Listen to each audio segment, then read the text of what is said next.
प्यारे बच्चों, कैसे हैं आप? मैं मंजू तेजपाल, आपकी प्राइमरी हिंदी अध्यापिका।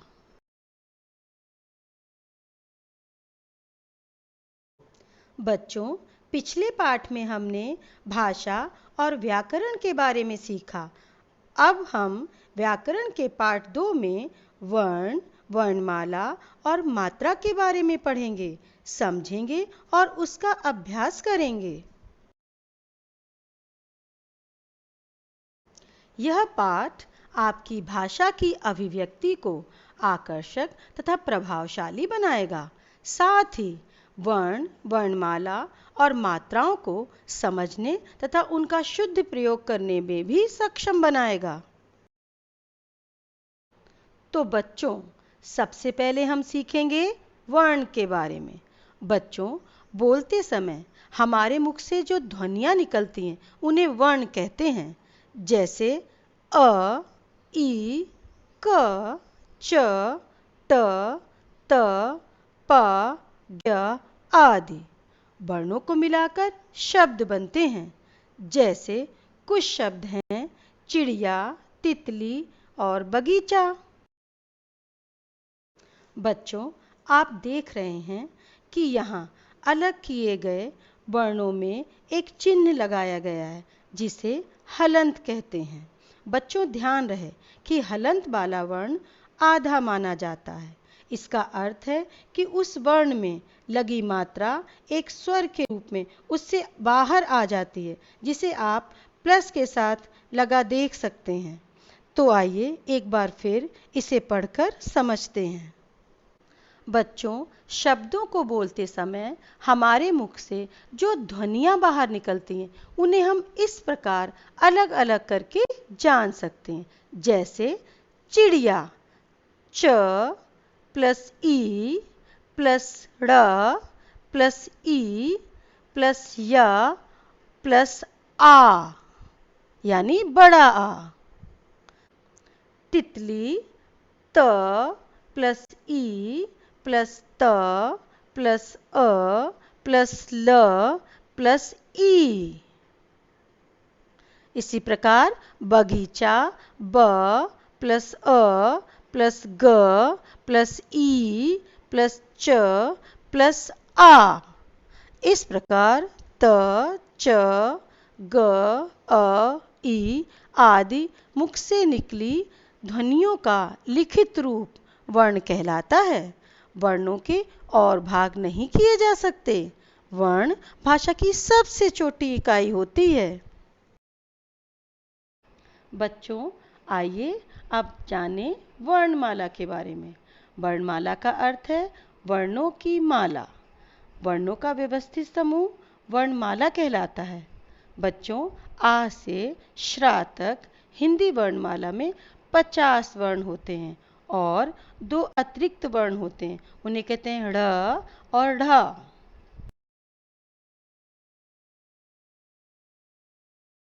हिंदी वर्णमाला में 2 प्रकार के वर्ण होते हैं।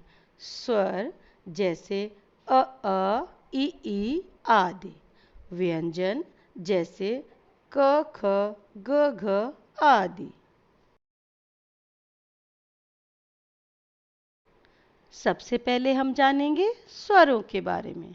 तो बच्चों, जिन वर्णों का उच्चारण किसी दूसरे वर्ण की सहायता के बिना किया जाता है वे स्वर कहलाते हैं। अ से औ तक सभी 11 वर्ण स्वर हैं। जैसे अ, ई, उ, री, ए, ओ। व्यंजन जिन वर्णों का उच्चारण स्वरों की सहायता से किया जाता है वे व्यंजन कहलाते हैं। क से ह तक सभी 33 वर्ण व्यंजन हैं। ये 3 प्रकार के हैं। स्पर्श व्यंजन क से मा तक 25 होते हैं। अंतस्थ व्यंजन यर अलावा 4 होते हैं और ऊष्म व्यंजन श, स, ह 4 होते हैं। आइए बच्चों, अब जानते हैं कि व्यंजनों को 3 भागों में क्यों बांटा गया है। सबसे पहले जानेंगे स्पर्श व्यंजन के बारे में। स्पर्श का अर्थ होता है छूना। जब हम स्पर्श व्यंजन का उच्चारण करते हैं तो हमारी जिह्वा मुख के किसी न किसी भाग को स्पर्श करती है।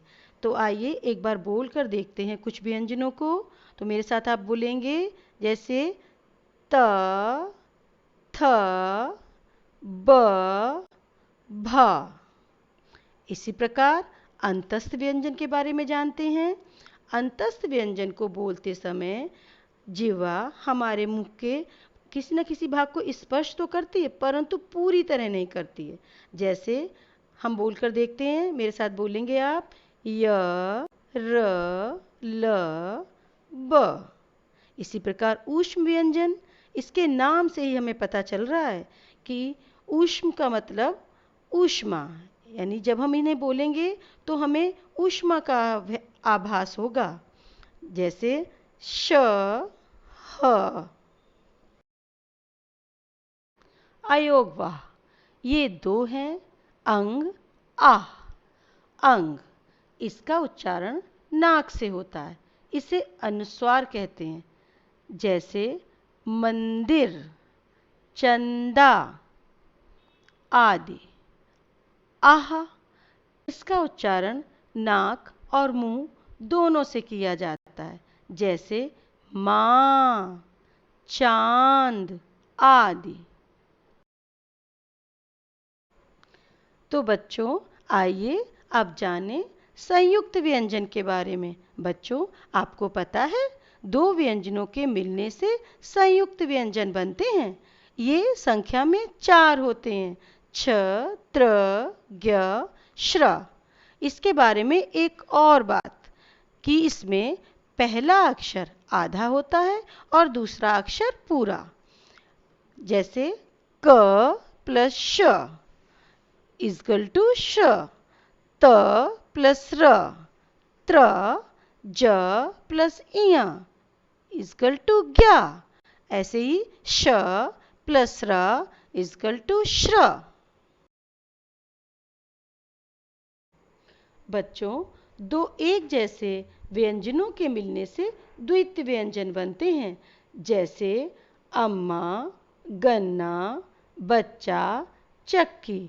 इन सभी शब्दों में द्वित्व व्यंजनों का प्रयोग किया गया है।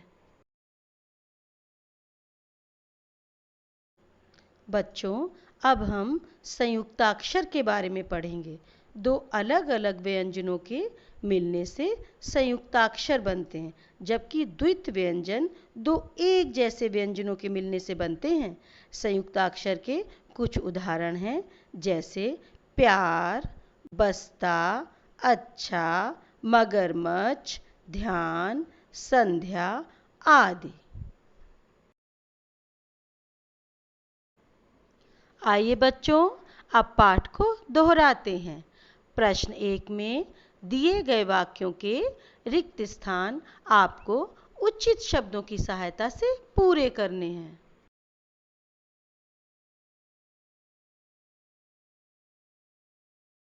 बच्चों अभी हमने पाठ में व्यंजनों के बारे में पढ़ा। प्रश्न 2 में दिए गए व्यंजनों को उनके भेदों से मिलाना है। बच्चों प्रश्न 3 में आपको स्वर और व्यंजन छांटकर दिए गए स्थान पर लिखने हैं।